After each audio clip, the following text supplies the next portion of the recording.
Laki ng butas. Tatayin po natin yan mga boss madam. Malaki pa sa akin. Tatayin ko na po. Kailangan matayin muna natin to bago po natin patchiin. Lagyan ng patchi. Kasi malaki po yung butas. Kapag hindi po natin ito tinahi, bubuka lang yan mga boss madam. Ayan, laki yung butas. So yun po, tatayin ko muna bago ko po i-vulcanize. Ang kapal po ng interior. Para po tayong doktor dito.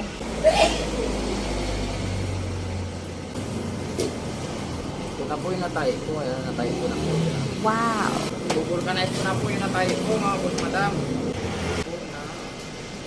Sa part na yan ay hinang-hinang ko na po yung interior para ma-check ko na po sa tubig kung may butas pa.